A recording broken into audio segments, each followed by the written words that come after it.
चलो one by one पूछना शुरू करो। टॉपिक क्या है आज? चैप्टर 3 टॉपिक क्या है? Motion in a plane. हाँ, तो सबसे पहले आपको समझना व्हाट इज मोशन। मोशन क्या है? If any body change position with respect to time, it is motion. आप किसी बॉडी को देख रहे हो, टाइम के अकॉर्डिंग उसका पोजीशन चेंज हो रहा है, तो हम कहेंगे बॉडी किस में है? मोशन में। टाइम के अकॉर्डिंग बॉडी की पोजीशन चेंज नहीं हो रही है, हम कहेंगे बॉडी किस में है? रेस्ट में।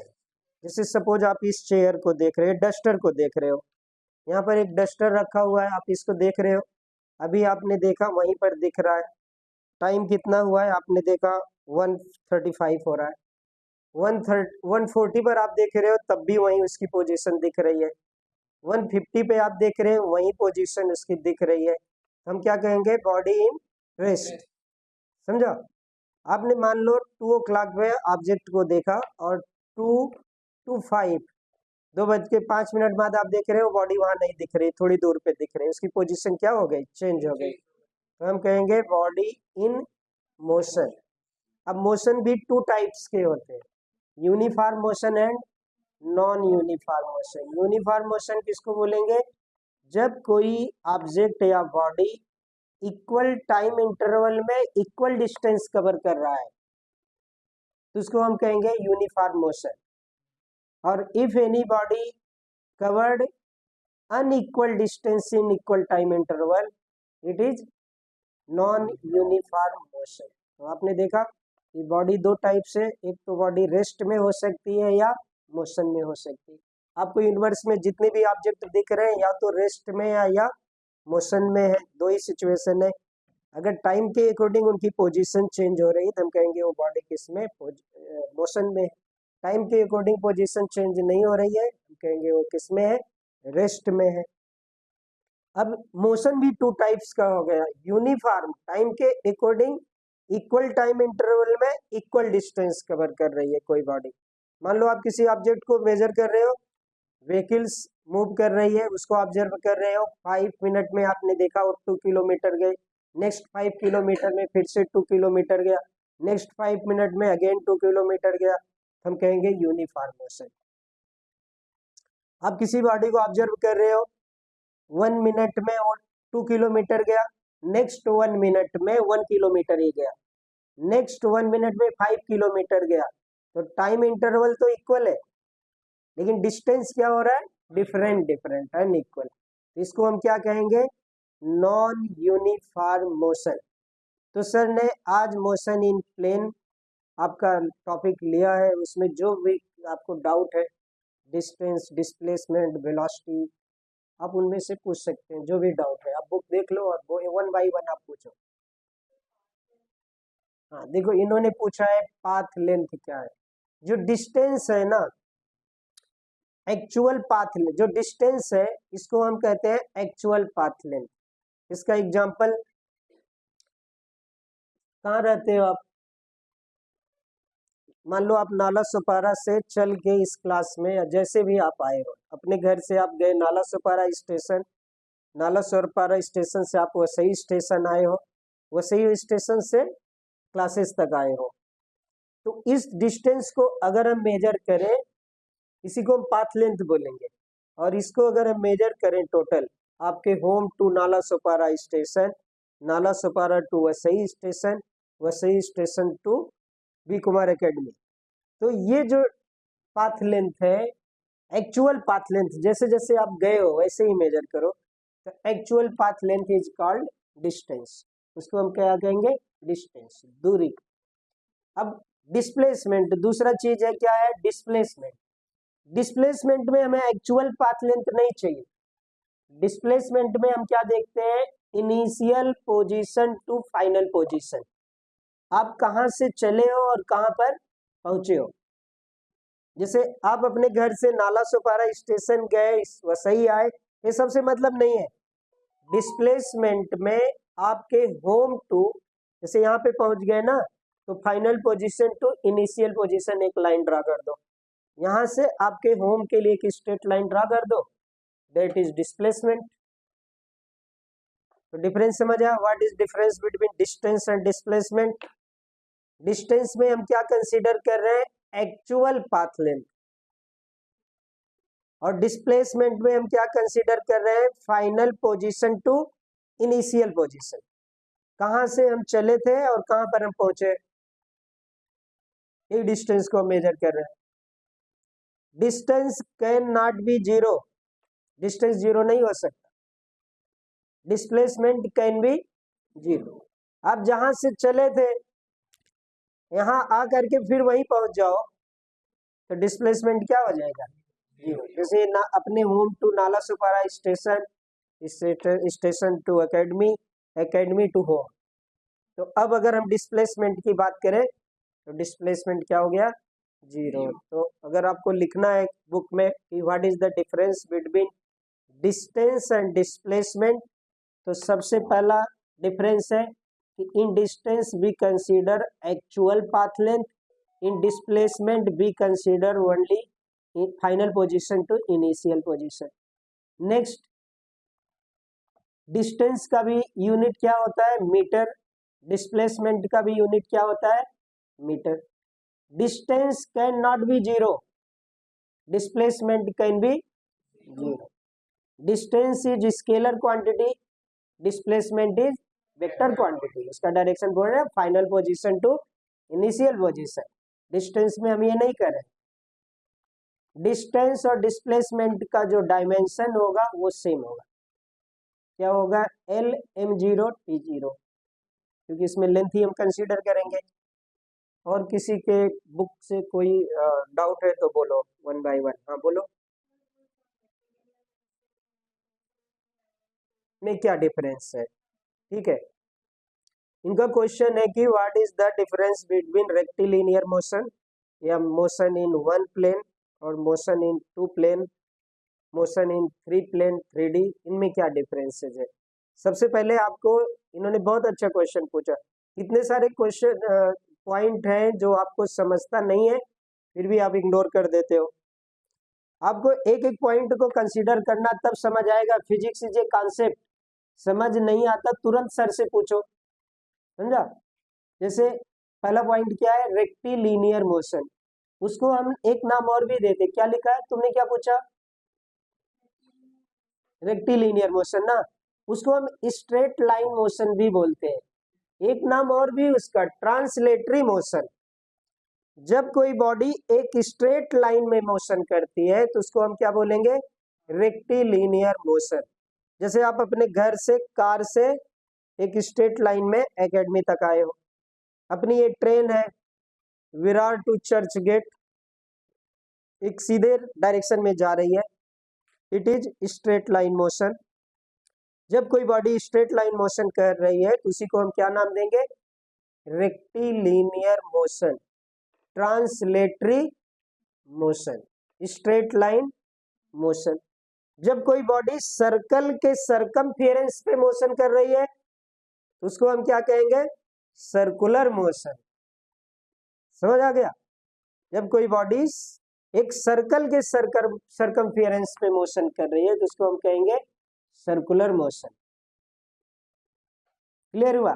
अब कह रहे मोशन इन टू डायमेंशन क्या है? जैसे हम लोग स्ट्रेट लाइन मोशन को तो एक ही प्लेन में कंसीडर कर लेंगे ना। एक स्ट्रेट लाइन है, बोर्ड के ऊपर आपने ड्रा कर दिया, एक गाड़ी जा रही है, कोई व्हीकल से जा रही है। टू डायमेंशनल मोशन, जब हम उस किसी मोशन को एक्स एक्सिस और वाई एक्सिस टू डायमेंशन में देख रहे हैं, मतलब टू प्लेन में मोशन हो रहा है। इसका एग्जांपल है, आप एक बॉल लो, एक बॉल को स्काई में भेजो तो वहां पे मोशन कैसा हो रहा है? Two dimensional motion. आप बॉल थ्रो कर रहे हो, स्काई में पैराबोलिक मोशन हो रहा है। या कोई मिसाइल आप छोड़ते हो, पैराबोलिक मोशन में पाथ में जा रही है। अब वहां पे क्या होता है? हम उस वेलोसिटी को दो पार्ट में कंसीडर करते हैं, vertical velocity and horizontal velocity. जो अभी रेक्टिलिनियर में हम एक ही वेलोसिटी कंसीडर कर रहे हैं, अभी हम वेलोसिटी की बात और भी करेंगे। जैसे आपने वेलोसिटी देखा होगा कि वो भी आपने सर से नहीं पूछा, मैं क्लास में बैठा था, what is the difference between velocity average velocity, instantaneous velocity. आपको पूछना चाहिए था क्या डिफरेंस है, तीनों में क्या डिफरेंस है। आप केवल हेडिंग डाल के लिख रहे हो, सुन ले रहे हो बस। स्टूडेंट का मतलब होता है अगर आपको अच्छे हाई लेवल पे पढ़ के जाना है तो आपके अंदर इतना क्वेश्चन होना चाहिए कि टीचर परेशान हो जाए। आप इतना ज्यादा क्वेश्चन पूछो, उधर से इसी चालू कर पाओगे? कर लो जरा, समझा बात की नहीं? आप इतने क्वेश्चन पूछो कि टीचर परेशान हो जाए, तब आप अच्छा सा कॉन्सेप्ट क्लियर होगा। तो टू डायमेंशनल मोशन समझ गए ना, पैराबोलिक मोशन उसका एग्जांपल है।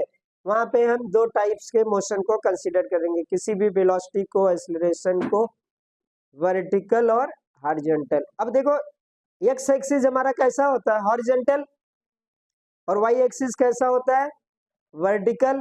अब या तो हम उसको ऐसे पढ़े, मान लो कोई वेलोसिटी है, उसको हम वी एच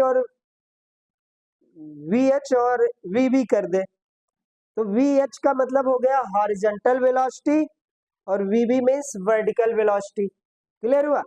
अब इसी को हम एक्स वाई में अगर कह रहे हैं वी एक्स, तो एक्स एक्सिस कैसा होता है, हॉरिजॉन्टल। मतलब हम किसकी बात कर रहे हैं, हॉरिजॉन्टल वेलोसिटी की बात कर रहे हैं, समझा, वी एक्स। और अगर हम उसको वी वाई कह दिया, इसका मतलब वर्टिकल वेलोसिटी की बात कर रहे हैं, समझ आ गया? और जब हम किसी मोशन को 3D में कंसीडर करते, 3 डायमेंशन में, हम लोग क्लास 12 में एक और टॉपिक पढ़ेंगे 3D, 3 डायमेंशन, उसमें हम 3 प्लेन को कंसीडर करेंगे, तब हम उसको 3 डायमेंशनल मोशन करेंगे। इस टाइप के मोशन 3D मूवी आपने देखा हुआ है थिएटर में, वहां पे हम 3 प्लेन को कंसीडर करेंगे, 3 plane, x axis, y axis और जेड एक्सिस। तो क्लास 12 में हम जो मोशन पढ़ेंगे वो 3D वाले पढ़ेंगे, 3 डायमेंशनल। अभी क्लास 11 में हम मोस्टली 2D या कहीं कहीं पर आप 3D पढ़ोगे, 3 डायमेंशनल, वहाँ एक जेड एक्सिस और आ जाएगा। जैसे और एक अच्छा सा एग्जांपल बनाइए, देखो ये एक प्लेन हो गया, इस साइड की वॉल एक प्लेन हो गई और एक फ्लोर, इसके अंदर कोई चीज आप कंसीडर कर रहे हैं। अब एग्जांपल 3D का, फुटबॉल स्फेरिकल शेप में, वो कैसा स्ट्रक्चर है, 3D है। जो ऑब्जेक्ट 3D होगा ना, वो उसका एक एंड बाहर निकला रहेगा। अभी आप फुटबॉल यहाँ कोने में रख दो, तो नीचे से टच करेगा, इधर वॉल टच करेगा, इधर बाकी का पोर्शन बाहर हवा में निकला रहेगा। कोन एक ऐसा स्ट्रक्चर है, 3D है।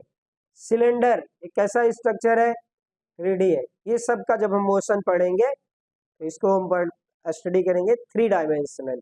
तो आपके बुक में क्या दिया है, मोशन कैसा है, 3 टाइप के मोशन डिवाइड किया। पहला रेक्टिलिनियर, आपने 9 10 में जो कुछ मोशन पढ़ा, क्या पढ़ा, रेक्टिलिनियर मोशन। बॉडी किसमें मोशन कर रही है, स्ट्रेट लाइन मोशन। या तो आपने सर्कुलर मोशन पढ़ा, सर्कल के सरकमफेरेंस में मोशन कर रही है।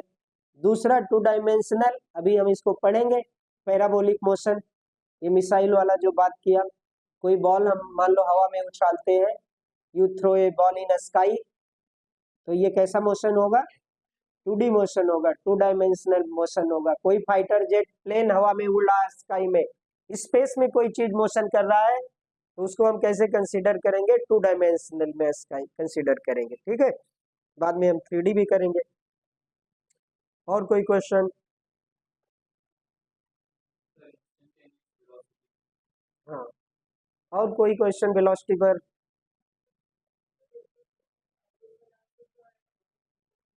हाँ, ये भी हम बात करेंगे। और वेलोसिटी से रिलेटेड और कोई एनी क्वेश्चन?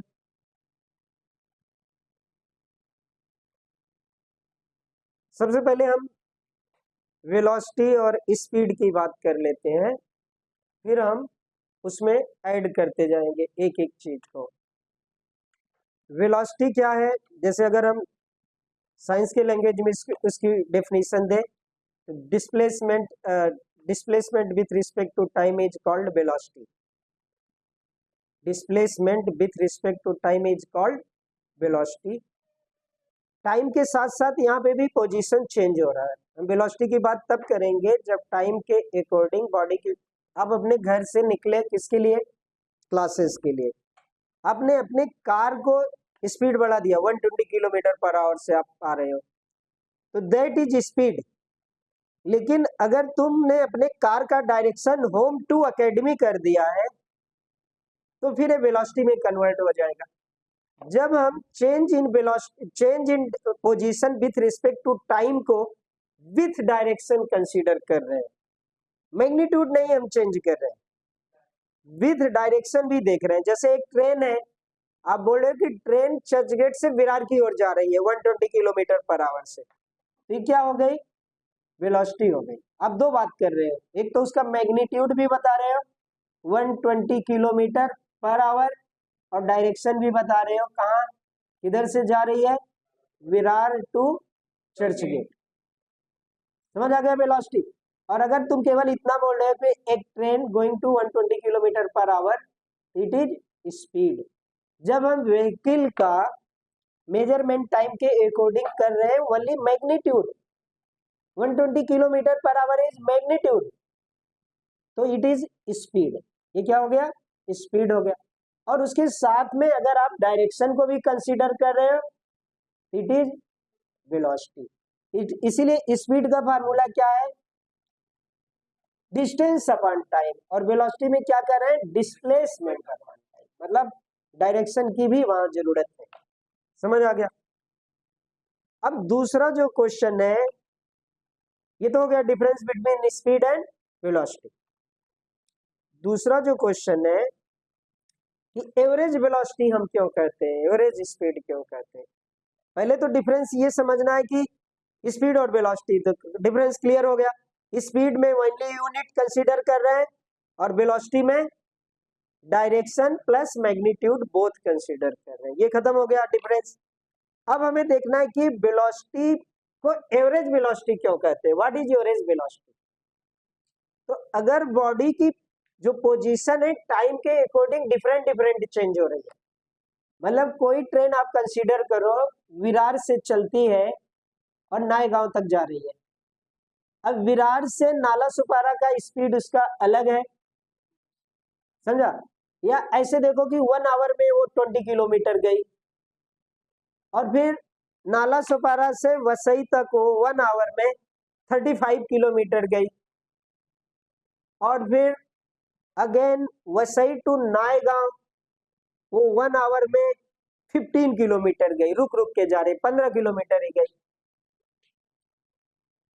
तो आप देख रहे हैं इक्वल टाइम इंटरवल में अनइक्वल डिस्टेंस कवर हो रहा है, मतलब नॉन यूनिफॉर्म स्पीड है।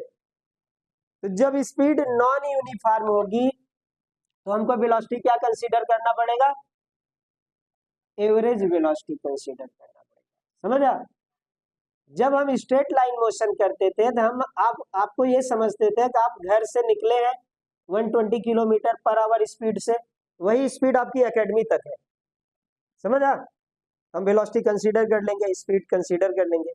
लेकिन जब आप नॉन यूनिफॉर्म मोशन कर रहे हो, डिफरेंट डिफरेंट डिस्टेंस कवर कर रहे हो, तब वहां पे क्या आ जाएगा, एवरेज स्पीड, एवरेज वेलोसिटी आ जाएगा। और स्पीड के लिए क्या वर्ड यूज होगा, एवरेज स्पीड। इसीलिए एवरेज स्पीड का फार्मूला हम क्या पढ़ते हैं, एवरेज स्पीड का फार्मूला पढ़ते हैं total distance upon total time. समझा, डिफरेंट डिफरेंट डिस्टेंस वहां पे कवर हो रही है। क्लियर हुआ। एवरेज वर्ड हम कब यूज करेंगे, जब नॉन यूनिफॉर्म मोशन हो रहा है, different different distance body cover कर रही है, तो हम क्या हो जाएगा, स्पीड आपका एवरेज स्पीड होगा। और अगर स्पीड एक ही है तब एवरेज नहीं लगाओगे। आप अपने घर से 120 किलोमीटर पर आवर की स्पीड से कार ड्राइव करके आ रहे हो, यहां तक 120 तक आए, तो आपकी स्पीड हम क्या कहेंगे, 120 किलोमीटर पर आवर। वेलोसिटी बताना है तो कैसे बताएंगे, 120 kilometre per our Vasai to academy, Nala Sopara to academy, direction भी बता दिए, वेलोसिटी हो गई। एवरेज वर्ड हम तब यूज करते हैं जब डिफरेंट डिफरेंट मैग्नीट्यूड मिल रहा है। नेक्स्ट एग्जांपल, मान लो कोई टेस्ट हुआ, सभी बच्चों को अलग अलग मार्क्स मिला, सबको डिफरेंट डिफरेंट मार्क्स मिला, तो हम पूछेंगे एवरेज मार्क्स क्या है। एवरेज मार्क्स वो मार्क्स होगा जो मान लिया जाएगा वही सारे बच्चों का मार्क्स है। पूरे क्लास का स्टूडेंट का मार्क्स वही माना जाएगा। इसका क्या तरीका है, जो टोटल मार्क्स स्टूडेंट ने पाया है उसको सम कर दो, total marks sum of all total marks divide by number of student, ये क्या बन जाएगा, एवरेज मार्क्स। समझ आ गया बात, एवरेज कब यूज करेंगे। मान लो एक टेस्ट लिया हमने, सबको 30 मार्क्स मिला, 30 तुम्हारे पीछे वो लड़की क्या देख रही है, मोबाइल। ध्यान से सुनो नहीं तो फिजिक्स नहीं समझ आएगा। तुम स्पोर्ट में पार्टिसिपेट करती हो, डिस्टर्ब रहती है, कंसंट्रेट नॉट इन क्लासरूम, तो ध्यान से समझो बातों को। फिजिक्स इज कॉन्सेप्ट और नहीं समझोगे तो नहीं समझ आएगा। सबसे पहले एवरेज वर्ड को समझो। हमने एक टेस्ट लिया, सभी बच्चों को 30 मार्क्स मिला, तो हम कहेंगे एवरेज मार्क्स क्या है, 30। सबको 30 मिला ना, इक्वली डिस्ट्रीब्यूशन, सबको एक ही मार्क्स मिला है। लेकिन अगर हम कहें एवरेज का मतलब ही हो गया कि हम मान लेते हैं कि सबको इक्वल इक्वल मिला है। जब हम एवरेज स्पीड निकाल रहे हैं, कैसे निकाल रहे हैं मालूम है, total distance upon total time, इसको बोल रहे हैं एवरेज स्पीड। और जो आएगा, मान लो एवरेज आ गया 120 से चले थे, अप डाउन होता रहा है, तो हम क्या समझ लेंगे, जो कैलकुलेट करने पाएगा, विरार से नाला सोपारा का भी वही स्पीड है, नाला सोपारा टू वसई का भी वही स्पीड है, वसई से नायगांव का भी वही स्पीड है, ये हो जाएगा एवरेज स्पीड। समझा। तो एवरेज स्पीड हम कैसे निकालेंगे, total distance upon total time. जब स्पीड बदल रहा है तभी एवरेज स्पीड की जरूरत है, क्लियर हुआ। डिफरेंट स्पीड हो रहा है तभी एवरेज स्पीड की जरूरत है। अगर स्पीड फिक्स है, एवरेज स्पीड की जरूरत नहीं है। तुम सबके मार्क्स सेम आए हैं, हमें एवरेज मार्क्स की जरूरत नहीं है, वही मार्क्स एवरेज मार्क्स हो जाएगा। लेकिन जब डिफरेंट आए हैं तो क्या निकालना पड़ेगा, एवरेज मार्क्स। एवरेज मार्क्स मतलब जो एवरेज आ रहा है वही मान लिया जाएगा, सबको उतना उतना मार्क्स मिला है। क्लियर हो गया। तो एवरेज डिस्टेंस, हम एवरेज स्पीड क्यों निकाल रहे हैं, तो अब वहां पे जब डायरेक्शन भी लोगे तो एक हो जाएगा एवरेज स्पीड और एक हो जाएगा एवरेज वेलोसिटी। क्लियर हो गया बात। अब दूसरा वर्ड पूछा किसी ने, इंस्टेंटेनियस क्या हुआ। इंस्टेंटेनियस का मतलब होता है एनी मोमेंट, एनी टाइम पर आप पूछ रहे हो। जैसे आप अपने घर से कार लेके चले 10 बजे, ठीक है, और 10 से 10:30 पर आप आ गए एकेडमी में, तो टाइम इंटरवल क्या मिल रहा है, कितना टाइम इंटरवल हो रहा है, 30 मिनट का। 10 बजे घर से निकले थे, 10:30 पर आ गए एकेडमी, तो टाइम इंटरवल कितना हो रहा है, 30 मिनट का। समझ आ रहा बात। अगर हम इसकी स्पीड निकालते हैं तो हम वही फार्मूला निकालते हैं, डिस्टेंस अपॉन टाइम। एकेडमी, तुम्हारे होम टू एकेडमी का डिस्टेंस डिवाइडेड बाय 30 मिनट कर देंगे, 30 मिनट को सेकंड बना देंगे, आपका क्या आ जाएगा, स्पीड आ जाएगा। इंस्टेंटेनियस स्पीड का मतलब, हम कहें कि 10 बजे तुम घर से निकले हो, हम फोन करके 10:05 में क्या स्पीड है गाड़ी की, समझा कि नहीं, एक फिक्स टाइम बता दिया। इंस्टेंटेनियस मतलब एनी मोमेंट में आपका कंसीडर किया जा रहा है स्पीड। 10:20 पर आपकी स्पीड क्या है, 10:20 पर। क्लियर। और वही चीज वेलोसिटी में, वेलोसिटी में आप स्पीड से क्या ज्यादा ले रहे हो, वेलोसिटी में आप डायरेक्शन को ले रहे हो बस। स्पीड में हम डायरेक्शन को नहीं ले रहे हैं, वेलोसिटी में क्या ले रहे हैं, डायरेक्शन को ले रहे हैं। क्लियर हुआ। और कोई क्वेश्चन किसी का, देख लो इस चैप्टर को, क्योंकि जो कुछ तुम्हें पढ़े हो समझ में आना चाहिए, केवल नोट बना लिया इतना काम नहीं है। हम बैठे थे, एक भी स्टूडेंट कोई क्वेश्चन नहीं पूछ रहा कि सर इसका मतलब क्या है, कैसे है।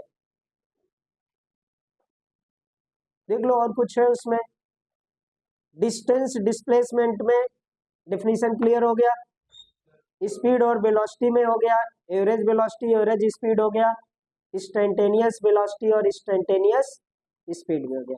इंस्टेंटेनियस मतलब आप पर्टिकुलर टाइम बता रहे हो, इतने पे देखो क्या है। हाँ पूछो। वही टाइम, वही देखो, जो अभी मैंने बताया कि 10 बजे आप निकले, वो हो गया, और 10:30 पर कहाँ पहुंच गए? एकेडमी। तो ये जो 30 मिनट मिला, it is the time T. ये क्या हो गया? Time T, T2 minus T1। Start तो 10 बजे से किए तो टाइम 0 हो गया ना, वहां से देख ही रहे हो, और 10:30 पर यहाँ पहुंचे हो। तो ये हो गया उनका जो डिफरेंस हुआ। अब डेल्टा टी का मतलब होता है T2 माइनस T1। मान लो 10:20 पर घर से निकले हो आप, और 10:30 पर यहाँ पहुंचे, तो डेल्टा टी कितना आएगा? 20, हाँ 10 मिनट। तो ये हो गया डेल्टा टी। डेल्टा टी का मतलब होता है इंटरचेंज, बदलाव। जैसे वेलोसिटी में भी डेल्टा वी लिखा है, इसका मतलब हो गया कि final velocity minus initial velocity. समझ आ गया? अपने रूम का टेम्परेचर मान लो एसी नहीं चालू था तो 30 डिग्री सेल्सियस था, अभी 24 हो गया है, तो हम कहें डेल्टा टी कितना होगा? 6 डिग्री सेल्सियस। तो 6 डिग्री डेल्टा टी मतलब change in temperature, delta V मतलब change in velocity, delta T मतलब change in time. Small D को टाइम से दिखा रहे हैं ना, टाइम। समझ आ गया डेल्टा टी का मतलब? ये हो गया डेल्टा टी, मतलब फाइनल और इनिशियल का डिफरेंस, इसको हम डेल्टा से हमेशा। Delta P change in pressure, delta T. और उसमें जो एक dx बाई dt है वो इंस्टेंटेनियस स्पीड के लिए है। हम साइंस में बहुत थोड़े पॉइंट के लिए पहले कोई चीज पढ़ेंगे। हम मान लेंगे एक छोटी, तुम्हारी कार एक छोटी सी डिस्टेंस dx मूव किया, कितने टाइम में? dt टाइम में। dt मतलब स्मॉल टाइम, और dx मतलब मीन्स स्मॉल डिस्टेंस, और dx बाई dt क्या हो जाएगा? स्पीड या वेलोसिटी। उसको हम किससे दिखाएंगे? v से। तो v इक्वल टू क्या फार्मूला बन गया? dx by dt। समझ आ गया? और ऐसे वेलोसिटी को कंसीडर कर रहे हैं, वेलोसिटी अपॉन टाइम, तो dv बाई dt बोलेंगे। और dv बाई dt क्या होता है? Acceleration, change in velocity with respect to time. Velocity में चेंजेस जो हो रहा है टाइम के अकॉर्डिंग, वो क्या होगा? एक्सीलरेशन। एक्सीलरेशन का क्या डेफिनेशन है? Change in velocity with respect to time. Velocity का क्या डेफिनेशन है? Change in position, change in displacement with respect to time. आप टाइम के अकॉर्डिंग कंसीडर करें। टाइम के जगह पे रेट आप चेंज कर सकते हो, rate of position of object. Rate of position of object का मतलब वही हो गया dx बाय dt। समझा? मतलब टाइम से डिवाइड कर रहे हैं। और कुछ? तो हम तुम्हारे हर क्लास में, केमिस्ट्री के क्लास में भी, जिस भी टीचर का क्लास होगा, हम आपका 10-15 मिनट डेली लेंगे। और जो भी तुम्हारे पर्सनल डाउट है, एक तो तुम्हारी बैड हैबिट है, आप टीचर से पूछो, इट इज योर राइट, लड़ो तुम उसको, उसके लिए तुम टीचर से पूछो कैसे आया, कहाँ से आया, क्यों आया। समझा? एकदम क्लियर करो कॉन्सेप्ट। और नहीं समझ में आया रहेगा तो मुझसे पूछो, मैं 20 मिनट आपको दूंगा हर लेक्चर के बाद, एक चैप्टर पूरा होने पे। उस पूरे चैप्टर में तुम्हें जहां पे भी डाउट है, physics, chemistry, mathematics, GK, English भी मुझे आता है, ठीक है, इंग्लिश में भी आपको जहां डाउट है आप उसको डिस्कस करो, पूछो, हम आपको एक्सप्लेन करेंगे। बायो भी हमको आता है, बायोलॉजी भी पूछो, जिसका सब्जेक्ट बायो है, जहाँ पे भी आपको समझ नहीं आ रहा, लेकिन पर्सनल डाउट क्लियर होना बहुत जरूरी है। मोशन पढ़ रहे हो और किसी ने पूछ लिया व्हाट इज मोशन, बता ही नहीं पा रहे हो, तो मतलब क्या है? बोलो, what is motion? If change of body position with respect to time, या according to time position of body changing, it is motion. वही बात हुई ना, तुम किसी चीज को देख रहे हो, मैं अभी उस कैमरे को देख रहा हूँ, अभी वहां है, थोड़ी देर बाद ऐसे किया, फिर उठाया तो वही दिख रहा है, इसका मतलब किसमें? रेस्ट में, पोजीशन इसकी चेंज नहीं हो रही। और मैं अभी देखा इधर है, फिर कुछ कर रहा, फिर देख रहा हूँ, वहां से वहां पहुंच गया, तो क्या हो गया? Change of position of body according to time, time के साथ साथ उसकी क्या हो रही है, पोजीशन भी चेंज हो रही है, मतलब बॉडी किसमें है, मोशन में। उसके बाद अलग है यूनिफॉर्म नॉन यूनिफॉर्म मोशन। पहले तो हमें ये देखना है बॉडी रेस्ट में या मोशन में। Position of body not changing, body is rest. इसीलिए ग्राफ में देखो ना स्ट्रेट लाइन मिल रहा है तुम्हें, हाइट नहीं बढ़ रही है, मतलब पोजीशन ऑफ बॉडी चेंज नहीं हो रहा है। हम कह रहे हैं कि बॉडी किसमें, रेस्ट में। और टाइम के अकॉर्डिंग बॉडी की पोजीशन चेंज हो रही है, तो बॉडी किसमें है, मोशन में है। अब और डीप में जाओ कि पोजीशन ऑफ बॉडी जो चेंज हो रही है, पोजीशन ऑफ बॉडी चेंजिंग, वो कैसे हो रही है, यूनिफॉर्म और नॉन यूनिफॉर्म। मतलब जो उसकी पोजीशन चेंज हो रहा है इक्वल टाइम इंटरवल में इक्वल डिस्टेंस कवर हो रहा है, यूनिफॉर्म, और इक्वल टाइम इंटरवल में अनइक्वल डिस्टेंस कवर हो रहा है, नॉन यूनिफॉर्म। समझा। और जब मोशन आ जाएगा फिर उसको टाइम के अकॉर्डिंग कंसीडर करो तो स्पीड वेलोसिटी आ जाएगी, वेलोसिटी को टाइम के अकॉर्डिंग कंसीडर करो, एक्सीलरेशन आ जाएगा। समझा।